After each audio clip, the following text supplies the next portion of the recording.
Casa Frila, Casa Frila, vai começar. Casa Frila,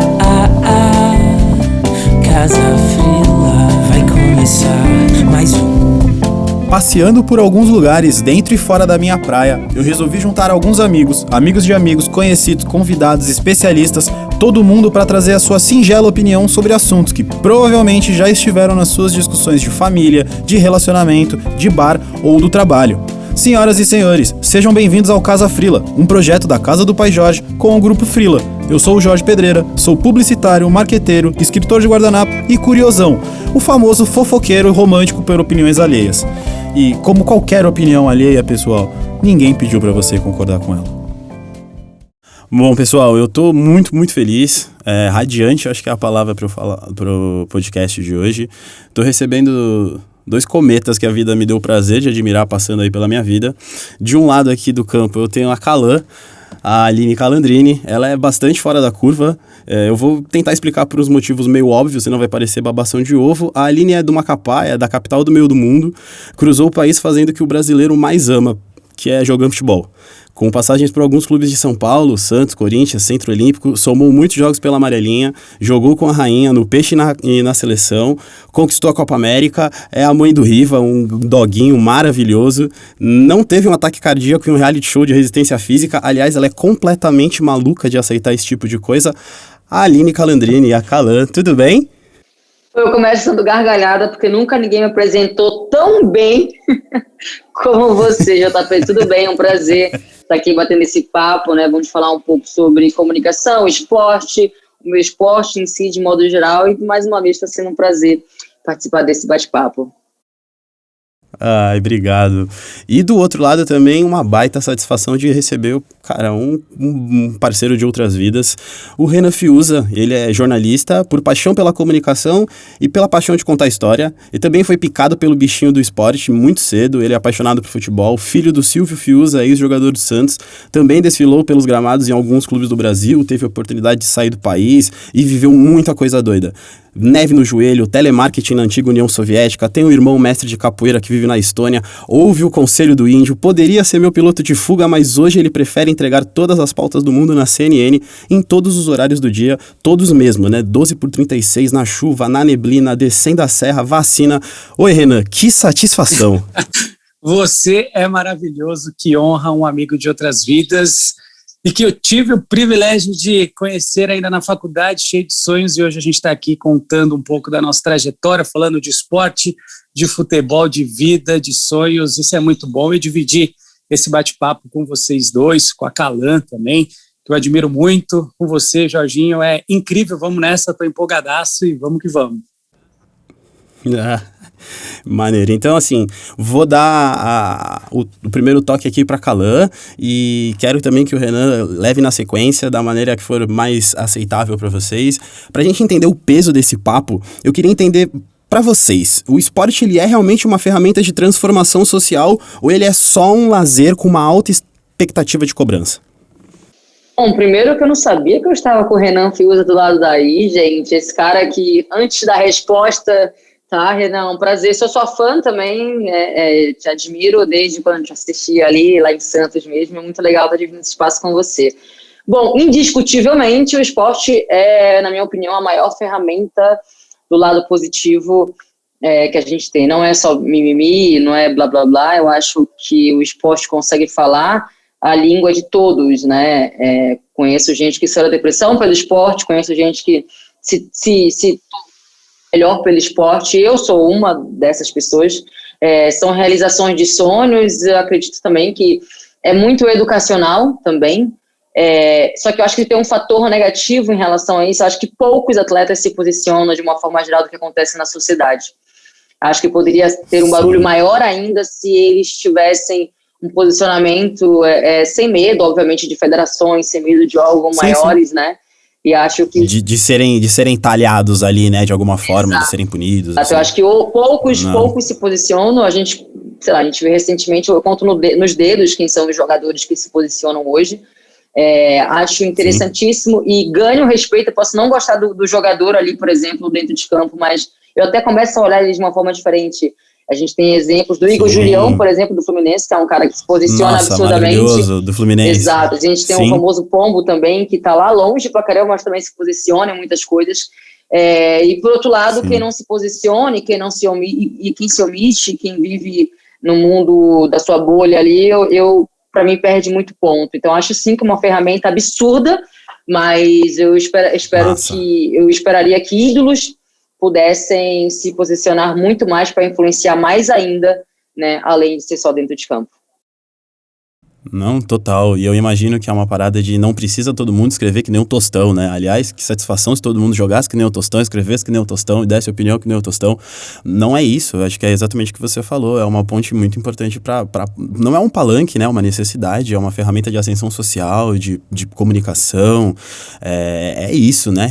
Ou eu viajei? Não, eu acho que assina embaixo no que a Calô falou, né? O esporte, ele é uma ferramenta transformadora. Aliás, é um dos únicos caminhos na nossa sociedade, um dos poucos, melhor dizendo, que podem transformar vidas realmente, né?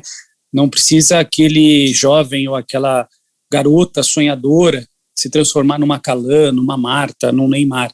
Obviamente, pouquíssimas pessoas chegam nesse patamar, mas essa pessoa ela tem a vida mudada pelo esporte ao longo da trajetória dela. Ela aprende princípios, né? Respeito, ética, coisas que ela, talvez no convívio social dela, de onde ela vem, talvez de uma origem simples, ela não conseguiria ter acesso a essas ferramentas que transformam ela como ser humano, né? Então, acho que esse ponto é fundamental no esporte. Ele te ensina, você vai ser um jogador de qualquer esporte, mas você também pode ser um médico, você também pode ser um jornalista, você pode ser quem você quiser e o esporte vai te dar essa base, né? Vai te ensinar muito como ser humano. Eu acho que esse ponto é indiscutível, o esporte tem essa ferramenta fundamental na vida desses jovens, eu acho que é algo muito necessário.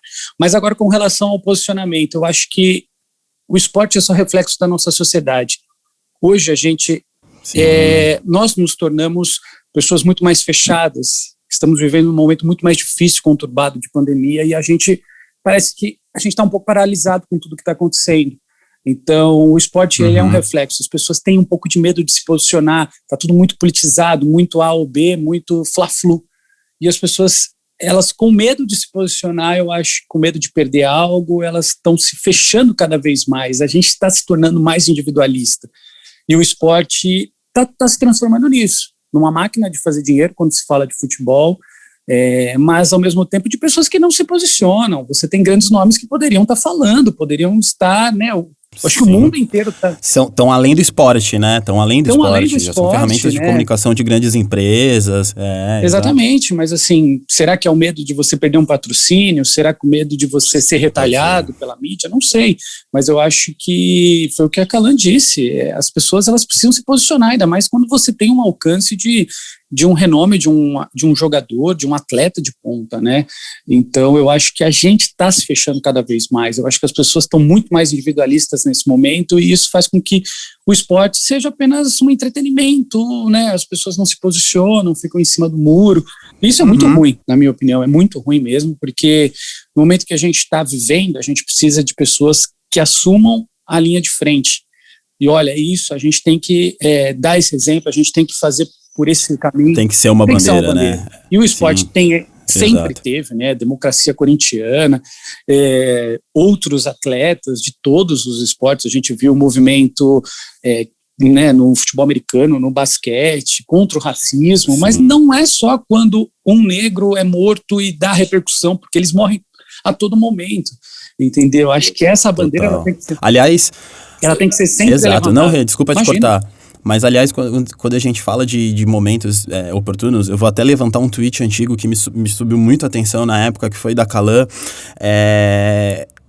Lembra pra gente quanto era mais ou menos a sua diária quando você estava começando a prestar serviços à seleção mesmo, e que foi alguma coisa que foi revertida, sei lá, ano passado, tem 2 anos, era uma coisa assim de desigualdade quando a gente fala de gênero dentro do país, assim, uma coisa muito mais singela. Exato, que é outra questão, né? Inclusive a gente faz bastante pauta sobre a diferença de gênero, me chamam sempre para falar sobre isso, mas sobre o que você citou, eu quando comecei a jogar na seleção brasileira, que tem bastante tempo, foi em 2006, a diária, que eu nem, pra ser sincero, eu nem sabia que a gente recebia uma diária para jogar, eu vou ser bem honesta, não nego. Enfim, mas a diária era de R$ 25, se eu não me engano, 25, 28, eu acho que era de 28, mas tinha os descontos, né, que a gente tem que ter o desconto. Sim. Eu sei que saía R$ 25 a diária. E aí todo mundo pergunta quanto que era do masculino na época. Eu não sei, nem hoje eu sei quanto que é. Não, na verdade, ô Calan, aliás, nem me interessa o masculino, que já é um absurdo, mas assim, pra gente fazer uma linha do tempo, se eu não tô enganado, aquele golaço da Marta contra os Estados Unidos é 2007, né? Então a seleção já movimentava, já tava acontecendo, além de muita coisa, já era um tempo muito presente pra se falar que era uma desigualdade tão grande, né? Muito tempo nos R$ 25, muito tempo nos 25, e aí depois, se eu não me engano, mudou para 75, né? E aí eu acho que quando entrou o técnico que era do São José, que foi 2000 e... deixa eu lá, vamos lá, 2015 não, 2015 já era o Vadão, mas 2012, 13, 14, e aí eu lembro que eles brigavam, eles mesmos brigaram por isso, né, essa comissão na época, e aí mudou para R$ 250. Então acho que essa mudança de R$ 250, se eu não me engano, foi 2013, 2014. E é muito difícil, aliás, antes de seguir para esse próximo passo, que eu acho que é onde vocês estão hoje, que é muito na comunicação, eu queria lembrar, assim, no comecinho de carreira de vocês, qual foi o primeiro freela, ou qual foi a primeira oportunidade? Quando você já estava trabalhando com esporte, ou não, você chegou a ajudar no negócio da família? Como que foi o seu começo, assim, a olhar para o mercado de trabalho antes de chegar agora na comunicação, que é onde vocês estão? Eu sou do norte do país, eu sou de Macapá, né? Minha vida, eu sempre sonhei em jogar futebol, e só que lá era um sonho muito distante. A gente procurava referências no Brasil, a gente dava Google, onde tem futebol feminino, não aparecia nada. Então, o sonho começou a ficar distante. Até que em 2016 a gente teve coisas da vida, de Deus, enfim, eu vi ali que em São Paulo tinha, fui para São Paulo, e eu confesso que eu nunca pensei, mesmo estando em São Paulo em 2005, eu nunca pensei que seria algo remunerado. Eu sempre pensei em ganhar a faculdade e jogar futebol. E aí no Juventus eu não ganhei R$1, no Santos peruano eu não ganhei R$1, e aí eu ganhei R$25 quando eu fui convocada em 2006, em julho, se não me engano. E aí eu comecei meu primeiro freela, de fato, foi quando eu ganhei R$25, que era essa diária aí. Fora do futebol, foi um comentário no Band Esportes que eu comecei a fazer em 2009, 2010, que eu me machuquei e eu recebi um convite para ser comentarista. E aí também o comentário tinha esse outro freela que era mais direcionado ao jornalismo. Legal. E Renan, você lembra? Olha, para mim, acho que o primeiro freela na comunicação foi com 2 semanas de faculdade. E eu sempre fui um sonhador, cresci no meio do futebol graças ao meu pai, meu irmão jogava também no Corinthians, no Santos, enfim, eu sempre também tive essa vontade, mas acho que eu sempre fiz mais bico no futebol e mais tive a oportunidade de viajar mundo afora graças ao esporte. Grande abraço, Indião. Grande abraço, Indião. Do que qualquer coisa, mas quando eu realmente já tinha 24 anos, eu resolvi que era hora de estudar, encarar mesmo, porque já não estava dando mais nada. Eu fui lá na faculdade, me inscrevi, tinha o dinheiro contadinho para um mês de mensalidade e depois vi num elevador da faculdade que tinha uma vaga aberta para o estágio lá, para trabalhar na televisão, mas era para alunos de 3º e 4º ano. Fui lá, fingi que ninguém me conhecia mesmo, falei, quer saber, vou lá fazer esse teste. Tá certo. Passei, o rapaz falou assim, você tá o quê, no 3º ou no 4º? Eu falei, não, tem 1 semana de faculdade. Aí ele falou assim, vou ver o que dá para fazer, mas acho que não vai rolar. Fui lá, fui para aula, no mesmo dia ele me liga, deu certo, você tem camisa social? Eu falei, não tenho. Ele falou, tem 2 aqui no camarim, amanhã você começa. Eu falei, fechou, e assim foi. Esse foi meu primeiro freela, e desde então que irado. Eu descobri que a minha paixão mesmo é contar histórias, e a vida seguiu, e hoje a gente está trilhando esse caminho, tem muito caminho ainda pela frente, obviamente, muita coisa sempre para aprender, mas acho que o primeiro freela foi de fato um freela inusitado na universidade para conseguir uma bolsa de estudos. Irado, maravilhoso. E assim, tendo esse peso na comunicação na vida de vocês, entendendo o peso que a comunicação leva com narrativas, vidas e como ferramenta que ajuda a gente a captar a notícia de uma forma tão profunda, a gente viver nessa linha muito tênue de que a notícia tá passando hoje em dia, né, que o crivo é muito menos aprofundado, essa galera que quer ser muito expert no assunto, mas tá lendo só o título, como que é hoje a gente tá vivendo de comunicação e parece que nunca foi tão difícil da gente se comunicar. Concordo, a gente vive um momento, não um momento, mas tem um tempo já de fake news, né, e a fake news vem nessa mentira, e eu também coloco, entre aspas, fake news, enquanto o pessoal só lê o título, e vai lá no Twitter e replica sem saber, ainda faz um comentário, né. Eu acho que cada vez mais a gente vê uma mídia bem... Só vira uma bola de neve. Exato, então eu coloco junto na fake news esse perfil também de só ler o título e aí já vai lá e já julga. E é importante quem está lendo entender que, eu acho que o Renan até pode falar isso melhor que eu, porque ele tem muito mais tempo de profissão e está, por exemplo, em canais reconhecidíssimos, mas é importantíssimo entender que muitos títulos são sensacionalistas, que é para chamar, né, a atenção do leitor para isso, então vai dar clique mesmo. vai dar o maior coisa ali, mas quando você vai ler a matéria, fala de um jeito que não é tão com essa intensidade, né? E, então acho que a fake news é um momento muito complicado e eu coloco isso, essa preguiça, né, da pessoa ir lá e clicar e quer ganhar cliques mesmo, e quer retweetar e quer receber curtidas, etc e tal. E muitas vezes o cara ou a menina acha que está arrasando, né? E que de fato não leu, não é nem só a questão de buscar cliques, é porque não leu, é preguiça. Exato, o pior é isso, entendeu? Isso é o que mais me incomoda, não leu e achou que estava correto, nossa, que absurdo, etc e tal. Então, realmente é muito complicado, né? Eu acho que notícia engloba tudo, eu acho que jornalista engloba tudo, o que fala de esporte, o que fala de política, o que fala de sociedade, o que fala de polícia e o que fala de Big Brother, de entretenimento, porque isso tudo não deixa de ser, entendeu? É importante você ser muito correto e muito justo e muito verdadeiro, né, em passar a informação para quem vai estar lendo, né, e acho que quem é jornalista, acho que tem que entender isso, entendeu? Às vezes é muito melhor você segurar um furo e de fato apurado, que você soltar de qualquer jeito um furo e ter uma coisinha ali que tá errado isso aqui, porque eu acho que aí perde completamente o jus da questão, né, o motivo disso. Total. Não, sem dúvida. É isso mesmo, então, Renan, assim, a gente pode colocar nesse bolo de que é uma geração que a gente tá tendo que se comunicar em outros idiomas porque o pessoal não se faz entender, ou tem gente que quer entender demais e não quer nem saber se tá entendendo. É a sensação de que a gente tá falando e a galera não tá ouvindo, tá esperando a vez de falar, é isso? Eu acho que a gente vive numa geração onde somos bombardeados a todo momento com todo tipo de informação a qualquer hora e por todos os meios, né? E a gente vive num momento muito, muito difícil defendendo a profissão agora como jornalista. Eu transito em meios de políticos, de Lula, Bolsonaro, extremos, enfim, e a gente vê a raiva que essas pessoas têm. Hoje a minha verdade vai ser sempre a minha verdade, não importa o que o outro pense, entendeu? Então para você traduzir... Muita gente segura da sua razão, né? Assim, é gente que está muito confiante da sua própria opinião. E para você transformar e quebrar essa barreira é um passo muito delicado. Então, assim, acho que a profissão, o jornalismo, a comunicação, ela nunca foi tão útil nesses tempos que nem a gente está precisando mesmo, ou seja, apurar com calma, trazer a informação da maneira correta, nos mínimos detalhes, porque sempre vão criticar e vão levar para o lado que a minha verdade não é a verdade do jornalista, do veículo, enfim.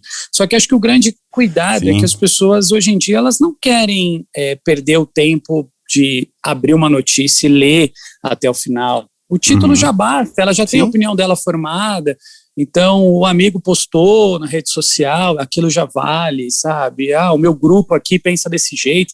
Para que eu vou abrir a cabeça para novas verdades? Ou pode ser que seja verdade, sabe? Tipo, é verdade, aquilo pode ser até legal, acho que é uma opinião. O problema de reaprender, né? O problema de a gente reaprender, né, é que a gente tem que ter a certeza de que a gente não aprendeu do jeito certo, né? Então a gente tem que se desfazer da nossa verdade, ouvir o outro lado e tocar o barco. E aí tem uma galera que não vai largar a sua verdade. Mas a gente precisa se desconstruir, né? Vivemos em tempos hoje, a gente tem que ter a noção que a gente não está pronto e nunca vai estar, sabe? É isso.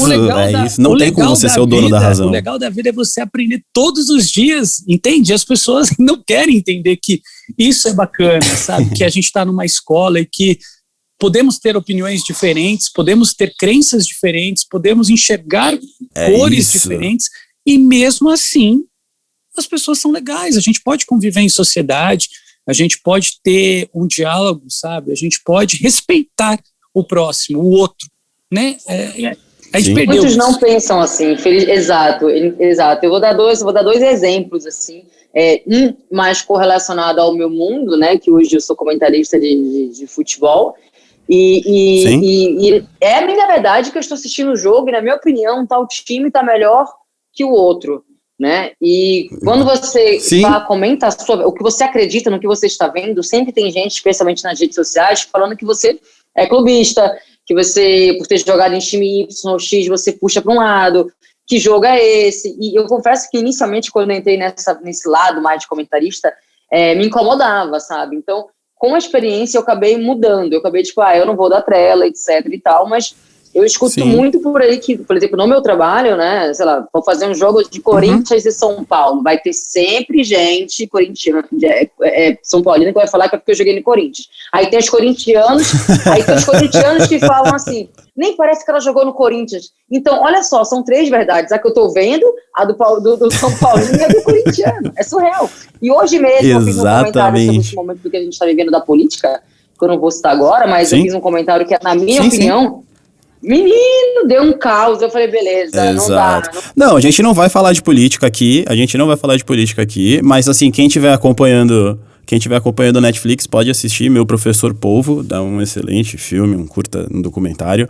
Mas, Renan, até pulando até esse link, a gente podia pensar assim, o esporte, ele é uma possibilidade da gente de comunicar, né, também, que nem a Calan falou. A gente teve hoje, recentemente, até o choque de LeBron James e Ibrahimovic, que são de esportes diferentes, e o Ibrahimovic falou que o LeBron não podia, o LeBron, com todas as outras causas que ele tem, esses movimentos sociais se posicionando, eu acho que é esse tipo de Coca-Cola e Pepsi que a gente tem que estar vivendo se a gente tem uma ferramenta que nem o Instagram, entendeu?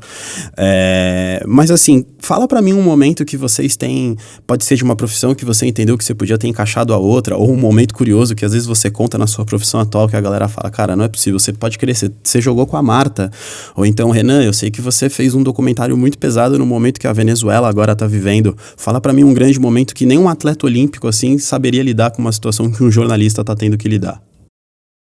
Olha, Jorge, eu acho que a profissão, né, você estar na rua, fazer jornalismo é na rua. Então, todo dia para mim é uma grande missão. A gente fala muito em grandes histórias e em poder fazer uma grande reportagem, que foi uma experiência incrível ter que entrar na Venezuela, sem dizer que eu era um jornalista, ter que mudar de hotel, ter que se esconder, enfim, tudo isso foi uma baita aventura que a gente poderia perder um dia aqui conversando sobre essa história. Sim. Mas assim, o jornalismo na rua é muito mais, são aquelas pessoas anônimas que você encontra, é aquela conversa na porta do hospital em que o cara está esperando a notícia se o parente dele vai ser entubado ou não, lá na Zona Leste, se tem vaga no hospital, entende? O jornalismo é isso, é muito mais do que o glamour, é muito mais do que o LeBron James e a discussão do Ibrahimovic, entendeu? É válido? Óbvio que é válido. Isso. É válido, porque eles precisam se posicionar, porque eles têm uma legião de fãs que seguem eles.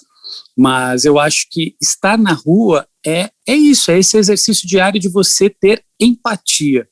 E nada mais é do que ter empatia é você se colocar no lugar do outro, sentir a dor do outro.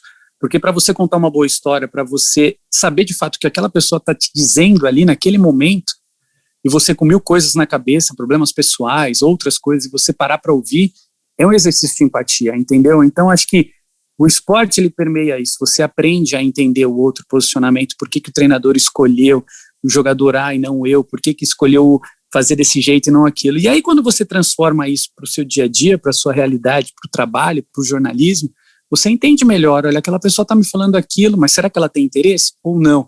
Ou vou me colocar porque deve estar doendo realmente. Então, para eu contar essa história, eu preciso entender de fato essa dor. Então, acho que esse é o grande exercício, né? Todo mundo olha você na televisão, a Calan comentando, falando, seleção, fala, puxa, tem o glamour. Mas e a pessoa que está por trás de tudo isso? E de fato o Renan que existe, será que ele é só aquilo ali, está reportando só aquilo? Ou será que ele é bem mais profundo? É muito mais complexo, somos pessoas complexas, somos seres humanos vivendo numa realidade que é difícil, é uma realidade complexa, e acho que a profissão ela te dá isso, né? O que eu gosto mais da profissão, desse glamour, é você estar na rua conversando com uma senhorinha, com um senhor, com uma criança, modificando uma realidade que talvez ninguém tenha conseguido, o poder público não conseguiu, e você mudou a vida da pessoa por um instante. Isso é sensacional. Então, para mim, Sim. acho que esse é o grande X da questão. E são linhas que caminham muito juntas, né? O que você carrega de bagagem, você vai colocando no seu dia a dia de trabalho, né? O que você carrega de história, Sim. né?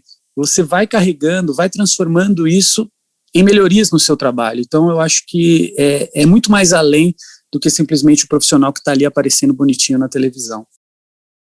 Sim. Calã? Eu acho que eu acho que existe, só dando uma continuidade no que o Renan falou, acho que existe uma questão de empatia também, que eu acho que as pessoas deveriam ter com o próximo, né? Muitas vezes as pessoas não perguntam: e aí, tudo bem? Como que você tá? O que tá acontecendo? E aí você traz isso pro seu trabalho. Se você entra no seu trabalho, se eu entro na Band ali, olhando meu celular para baixo, vou postar no story, etc e tal, eu deixo de viver, de conversar, de trocar ideia, de saber como que o segurança Sim. está, né? Eu falo isso porque é um contexto geral, é a questão da empatia. Então, o se importar é algo que cada vez menos a gente vê, né? E eu estava conversando com a Pelé, a Aline Pellegrino, que hoje está na CBF. Ela falou que recentemente teve um perrengue muito grande no Sub-18, que o governo não ia poder liberar os treinos das meninas, das atletas, etc. e tal. E aí uma repórter chegava para perguntar sobre uma jogadora X, para conversar com uma jogadora X. A jogadora X contava uma história. Aí a repórter chegava com a jogadora Y contava uma história. Não sei o que, com a jogadora... Enfim, então são muitas histórias, muitas vivências que as pessoas precisavam ouvir, tinham que ouvir. Sim. Né? E muitas vezes a gente passa despercebido sobre isso. Eu acho que se a gente olhar além do nosso próprio umbigo, isso eu falo repórter, eu falo jogador, eu falo segurança, eu falo... a gente vai sempre extrair o melhor de todo mundo, porque eu acho que a comunicação é algo extraordinário. A comunicação é algo que, assim como o esporte, muda muito, né, as pessoas. Receber tudo bem, como você tá, lembrei de você está passando por alguma dificuldade, Sim. ou além daquele cotidiano, é algo que muda o dia de alguém, né? E isso eu falo em todas as áreas, entendeu? Então, acho que essa questão da comunicação, de você tirar o seu olho apenas da sua bolha, das suas coisas, eu acho que é um pouquinho do que o Renan está contando, e é o que você mudar o dia de alguém mudar o seu dia, para mim é o maior presente que tem. É isso. Eu acho que os propósitos são muito mais profundos, né? A gente tem aí a condição de ter dado um lugar para alguém ouvir. Às vezes, você só de estar ouvindo, você já vai estar ajudando alguém a poder pôr para fora aquilo que tá fazendo mal, que tá engasgando ela de alguma forma. É uma forma de ajudar, né? Então, assim, a escuta, a empatia. Então, tá faltando muita coisa aí pra gente fazer o mínimo, né? E talvez por isso a gente tá enaltecendo tanta gente pelo mínimo para alguns lugares que eles estão. E até levantando esse ponto, misturando até esporte com trabalho, um ponto legal que eu queria levantar com vocês é o que vocês acham referente sobre o trabalho em si, né? Ele danifica ou ele dignifica, Renan? Depende da maneira que você encara o trabalho. Se é algo que você realmente está insatisfeito, ele com certeza vai te danificar em todos os aspectos, principalmente o emocional. É claro que não são sempre rosas, mas você tem que encontrar algo que de fato você tenha prazer, que isso vai fazer com que você tenha uma longevidade muito maior dentro da sua profissão. Na minha opinião, me deixa lá nas alturas. Eu sou extremamente apaixonado pelo que eu faço, amo de coração estar na rua, reportar e me entrego de corpo e alma. Sim. Mas é óbvio que eu vivo crises existenciais, como todo mundo. Olha, mas será que eu poderia estar fazendo outra coisa ou não? Mas hoje eu não me vejo vivendo outra realidade profissionalmente. Mas eu encaro dessa forma, que é algo que me proporciona certas situações, consigo, graças a Deus, pagar minhas continhas, planejar, enfim, almejar... Importante os boletos. Importante, os boletos não param de chegar. Mas assim... E você, Calã? Eu vivi minha vida inteira pelo futebol, né, pelo esporte, e eu sempre fui a louca do tênis, sempre treinei demais, sempre me dediquei demais, com todo respeito às minhas colegas, mas eu sempre busquei ninguém reparou quando você foi para um reality show de resistência, era detalhe, coisa boba, assim. Me garanti em campo, não comparando as outras, mas eu me comparava comigo mesma. E a partir do momento que eu não tive mais esse tesão no campo, foi quando eu falei, opa, eu tenho que mudar minha área, não é mais esse meu foco, eu não consigo mais me dedicar como eu queria, não consigo mais ter a paixão para isso, que foi quando... Aquilo que te colocava numa posição que se amava, estava começando a te dar uns danos ali, né? Então você estava precisando se moldar. Eu vim para São Paulo jogando pelo Corinthians, mas vim para São Paulo para fazer a ponte na comunicação, que deu certo, do jeito que eu quis, deu certo, veio o convite da Band, e aí eu entrei em outra área que obviamente para mim era nova mesmo, eu sendo jogadora, mas é comunicação, é como eu vou passar a mensagem, eu procurei estudar, eu procurei entender, e mesmo assim, como disse o Renan, eu tive crises existenciais várias vezes, de você falar, opa, peraí, será que é isso? Puta, eu gosto, como que eu vou fazer? E aí, de repente, teve a pandemia, onde o meu trabalho em si foi diretamente afetado, como da grande maioria das pessoas do Brasil, enfim. E é importante a gente ter sempre essa gasolina, de fato, né, pra gente sair da nossa zona de conforto, mas obviamente, essa motivação. Exato, mas obviamente ter certeza do que eu estou fazendo é o caminho certo, mesmo em altos e baixos. Ah, que delícia. E até pra gente entender sei que vocês dois são atletas de alto nível, então assim, eu queria uma pergunta muito simples pra vocês. Meus amores, é possível ser competitivo sem ser estressado? Essa eu vou deixar pra Calan começar, né? Ela é zagueira, tudo mais. Né? Eu vou ser muito sincera, apesar de eu ter sido jogadora durante muito tempo, ter sido capitã, ter até uma liderança dentro de campo, eu nunca gostei da competitividade, eu sempre fui uma pessoa muito tranquila. Se você pergunta isso para a Cris, se você pergunta isso para a Mayara Bordim, sei lá, vou dar outros exemplos, eu vou te responder que não. Elas são competitivas e não tem como ser competitivo. Na minha opinião, não tem como ser competitivo. Essa é a motivação delas, né? Exatamente, não tem como. É a gasolina. E aí, Rê? É uma pergunta muito difícil. Eu tento me manter não estressado, né? Eu sou um cara muito mais tranquilo pro lado mais zen do que estresse. Sim. Mas sim. Eu acho que você ser competitivo te transforma numa pessoa muito mais ansiosa por resultado, muito mais estressada se essa conquista não chega. Mas assim, eu, Renan, sou competitivo comigo mesmo, procurando melhorar, procurando me entender, e isso me gera... Sim, dentro das suas metas. Isso, claro, me gera um estresse, me gera uma angústia por vezes, o que não é legal. Por vezes o estresse ele te impulsiona, por vezes ele te derruba. Então acho que essa é a grande balança. Como controlar isso? Mas é muito difícil você ser competitivo e não se estressar. É muito difícil. Se você não quer se estressar, não entra de cabeça. Justo. Agora, vocês que têm raízes praianas, eu queria entender o que vocês acham, assim, rodando o mundo do jeito que vocês rodaram, mas tendo esse pezinho aqui com o litoral. Vocês acham que o litoral é o interior com praia? Eu vivi minha grande parte, não falei minha vida inteira, mas grande parte da minha vida em Santos, e eu sempre gostei muito de cidade de praia, né? Morei no Rio de Janeiro também, quase um ano, mas não, eu acho que Santos é uma cidade incrível, muito além de interior, e com todo respeito aos interiores, tá? Mas existe o seu mundo paralelo que é surreal, é uma cidade delícia de morar, e eu vim realmente para São Paulo em busca de espaço, em busca do meu sonho, dos meus objetivos, assim como eu gosto muito de São Paulo, eu sou louca por São Paulo também, mas Santos para mim é algo muito além de interior, muito além, então eu discordo. Eu não concordo, eu acho que, aliás, eu concordo com a Calan e não concordo que Santos seja interior. Vamos dar uma de bairrista agora. Sou nascido em São Paulo, criado em São Paulo, mas fui muito jovem para Santos, meu pai é de Santos, então eu enxergo como uma outra realidade, bem diferente do interior. Talvez eu não conseguiria me adaptar, viver numa calmaria do interior, bem diferente da calmaria que é da praia de Santos. Acho que Santos ela tem uma energia muito diferente, as cidades de praia, né, pelo fato do mar e tudo mais.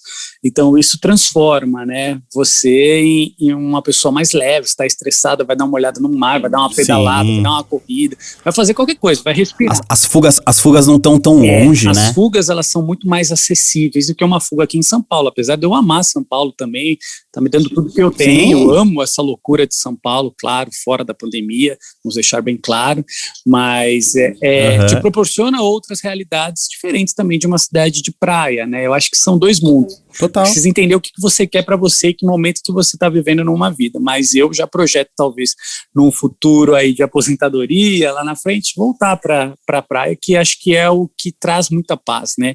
Acho que sempre quando eu estou muito cansado, muito pesado, eu tenho que fugir para o mar, entendeu? O horizonte dá essa carregada. E eu acho que é bem diferente do interior, né? Não tenho propriedade para falar de uma cidade do interior, conheço só por passar, ficar alguns dias, mas eu prefiro muito mais uma cidade com água salgada, com areia para você pisar. Pé na areia, né? O pé na areia convence. Exatamente. Trecho, o que acalma a alma não é água doce, é água salgada. É isso, não tem como, é muito fácil, assim, deixar o litoral em si. Eu defendo muito Santos, mas o litoral do Brasil apaixona a gente de uma forma, assim, muito abusiva, assim, não dá pra combater. Eu sou muito fã de praia também.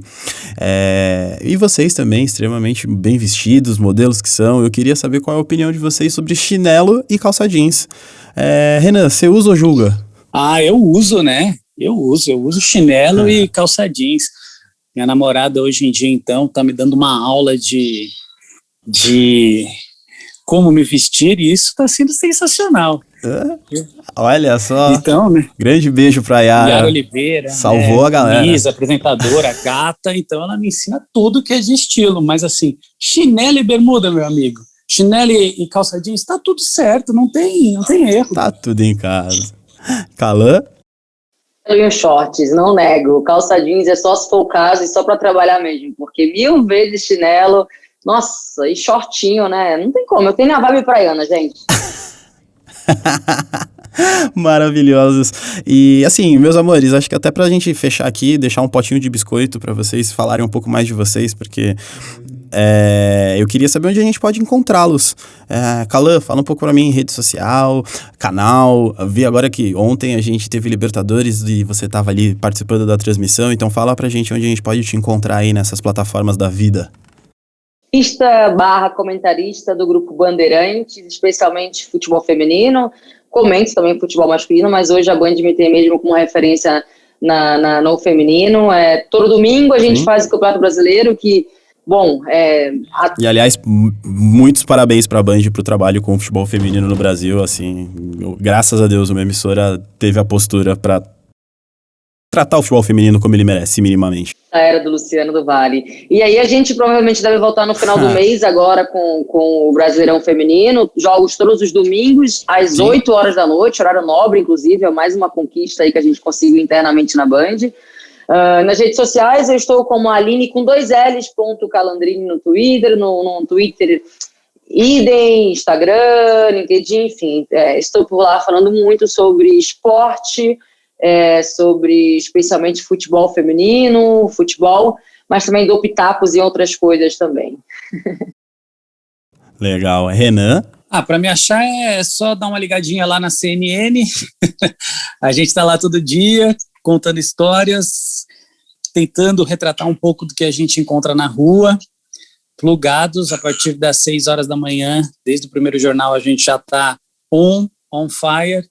E nas redes sociais também, Renan Fiuza no Instagram, conto um pouquinho dos bastidores lá, da nossa realidade, de como é trabalhar num canal de notícia, o que a gente encontra pelas ruas, e dessa maneira acho que todo mundo consegue encontrar. É só assistir a CNN, canal de notícias, ou então procurar nas redes sociais que a gente vai estar sempre ativo. Maravilhoso. Galera, muito obrigado. Não tenho palavras para agradecer pela paciência de vocês. E vocês que escutam o Casa Frila podem procurar na Casa do Pai Jorge, no Grupo Frila, redes sociais. E semana que vem tem mais papo com uma galera maravilhosa aí, soltando a opinião que você precisa colocar na sua roda de amigos.